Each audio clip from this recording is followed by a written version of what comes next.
Պետոֆիլիայի զոհ դարձած անչափահաս քույրերի դեմքերին նորից թույլ ժպիտ են նկատել հարազատները։ Աղջիկներից փոքրը ամիսների ծանր լռությունից հետո սկսել է խոսել։ Առաջ որ երեխաների հետ խոսում էինք, փոքրը ավելի շատ արտասվում էր, մեծը ավելի շատ գլուխը կախում էր, փոքրը ավելի շատ աչքերիդ մեջ էր նայում ու արցունքները աչքերից գնում էին, բայց հիմա ժպիտ կա, ուրախություն կա, որ իրենց կարողացանք օգնել։ 15 և 17 տարեկան վեդեցի քույրերի բռնարարները 65 և 58 տարեկան տղամարդիկ այս շաբաթ հայտնվել են ճաղերի հետևում։ Ասեցի դու գիտեք, որ իրենք արդեն ձերբակալված են, այդ հրեշները,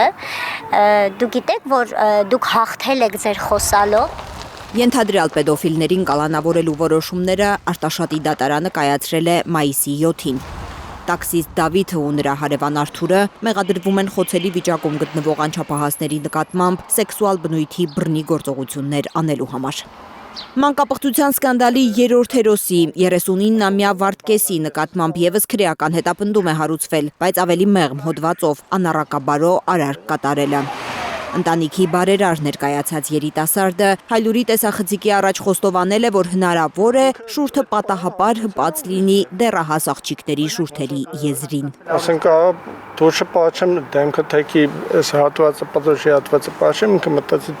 թե ասենք պատոշն եմ պաչի։ Սրբապղծություն այսի, նամանավանդ երկու անչափահաս, երկու մատղաշ երեխա։ Նրանք ես չգիտեմ ինչ կաթ են կերել, բեռնեն դրանք, գետինը մտնեն։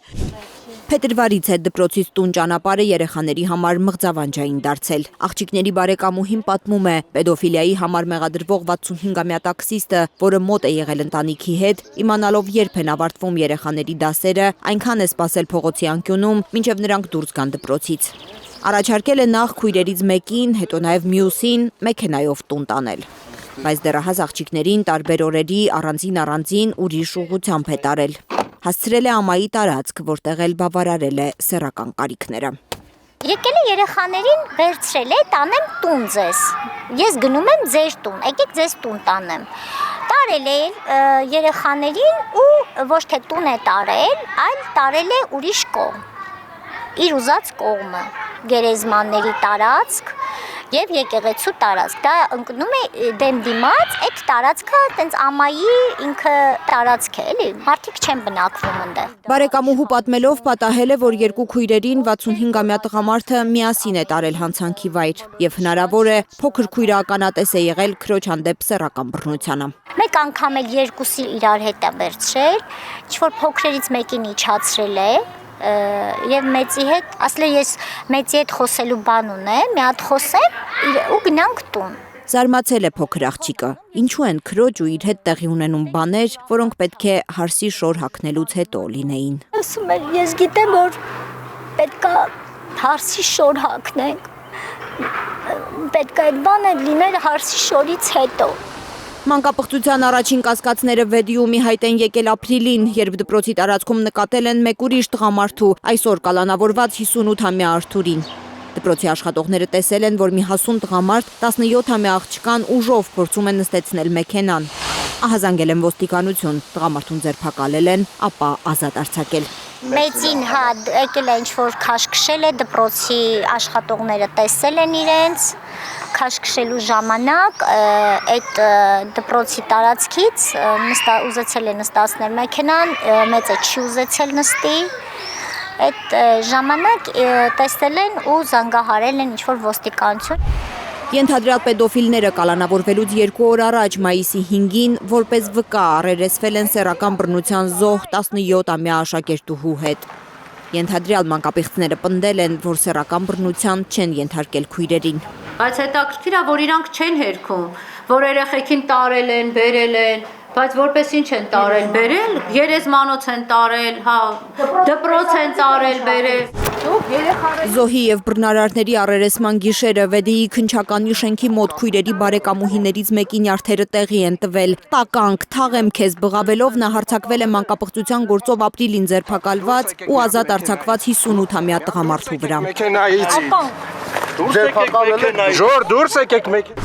Ավելի վաղ ապրիլի վերջին քույրերի հորեղբայրը Թովմասը վրեժխնդիր է եղել 65-ամյա ենթադրյալ մանկապիղծից, ասում են դանակի հարված է հասցրել նրա հետույքին։ Օրեր անց հորեղբայրը մի ոստիկանի է հարվածել, ըստ Թովմասի, երբ քույրերին հարցաքննության են կանչել, ինքը թույլ չի տվել, որ առանց փաստաբանների երեխաներին բաժին տանեն, որովհետև չի վստահում Վեդիի իրավապահներին, ոստիկանն էլ իրեն հայհոյել է։ Հորեղբորը այս շաբաթ ձերբակալել են, ապա ազատ արձակել։ Որ ասում են արունը գլխին է խփում եւ այդտեղ տեղի ունեցել այդ միջադեպը, որը իրենից ներկայացրել է մեկ հարված։ Վեդիում ողբերգությունների շղթան դեռ երկար կարող էր շարունակվել, եթե ինֆորմացիոն աղմուկ չբարձրանար եւ մանկապղծության մասին առաջին ահազանգից 3 ամիս անց գործին նորից ընթացք չտրվեր։ Վեդեցիները քննիչներին կասկածում են սարսափելի հանցագործությունը կոծկելու մտադրության համար եւ հիմա, երբ ամեն ինչ ջրի երես է դուրս գալիս, հրաժարվում են իրենց ցուցմունքներով օգնել նախաքննությանը, չեն վստահում քննչական մարմնին։ Ես հրաժարվում եմ ցուցմունք տալուց, որովհետև կարող է այդ ցուցմունքը սխալ թեքեք իմ ու իմ հարևան մերձավորների դեմ։ Նիկոլ Փաշինյանը, որի բառերով Հայաստանում ինքն էլ չունի արդարության եւ արդարադատության զգացում ինստիտուցիոնալ առումով, այս շաբաթ արձագանքել է սկանդալին, կասկածի տակ չդնելով օպերատիվ մարմինների աշխատանքը։ Դեպքերը ընթացք են ստացել օպերատիվ մարմինների կատարած աշխատանքի արդյունքում։ Այդ դեպքում ինչու են ենթադրյալ մանկապիղծներին կալանավորում միայն գործի հանրային հնչեղություն ստանալուց հետո, տարակուսած են արդարության զգացում չունեցող հայաստանցիները։ Ներքին գործերի նախարարն էլ պնդել է, որ ոստիկանությունը իր գործը արել է ինչպես հարկն է, հասկացրել, որ քննչական կոմիտեն պետք է ավելի հետևողական լիներ։ Ձերբակալվել են, կա նախաքննություն ունի տրամաբանություն եւ գործընկերները ըստ այդմ քայլեր են ձեռնարկել։ Մնացյալը նախարարության տիրույթում չի գտնվում։ Երբ խոսքը գնում է անչափահասների ներգրավման վարույթներին, այստեղ կան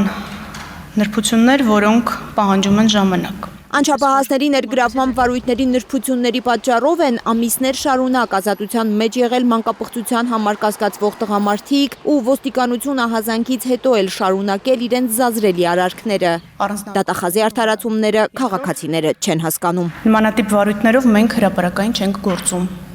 Ինչքան էլ դա ցանկալի է հասարակության համար, բայց մենք գտնում ենք, որ հրապարակումից վնասն ավելի շատ է, քան օգուտը։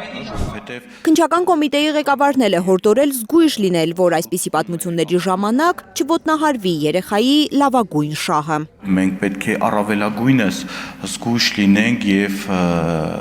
չտրվենք որևիցե այլ գայթակղության եւ դրանով չոտնահարենք երեխայի լավագույն շահը։ Երեխայի լավագույն շահից է բխում Արթուր Պողոսյանի գլխավորած կառույցի խոսնակի տարածած տեքստը, որտեղ նշվում է, թե վեդեցի աշակերտուհին տառապում է մտավոր հետամնացություն ախտորոշմամբ, որ անչափահաս ուժողը ունի մտավոր խնդիրներով պայմանավորված կրթության առանձնահատուկ պայմանների կարիք, ու որ իրարամերժ հակասական ցուցմունքներ է տվել նա։ Պատկերացնում եք, հարցը առերես հարցաքննություն են անում, դեմ դիմաց նստացնում են 15 տարեկան երեխուն, այն մարդու դիմաց են նստացնում, ումից ինքը սարսափում է, ասում է ես վախեցա։ Ներքին գործերի նախարարությունը, քննչական կոմիտեն, դատախազությունը, քաղաքական իշխանությունը փորձում են հավատացնել, որ գործել են ինչպես հարկն է, մի խոսքով անմեղ են բոլորը։ Այդ դեպքում ինչու է մանկապղծության սկանդալի ֆոնին 5 պաշտոնանկություն եղել։ Այս շաբաթ պաշտոններից ազատվել են Արարատի մարզի դատախազը, Արարատի մարզի եւ Վեդիի ոստիկանապետերը, Արարատի քննչական վարչության եւ Վեդիի քննչական բաժնի պետերը։ Լարա Արաքելյան, Հայկ Ավանեսյան, Հենրիկ Համազասպյան, Աշոտ Մնոյան, Հարություն Մաթևոսյան, Հայլուր, Կիրակի։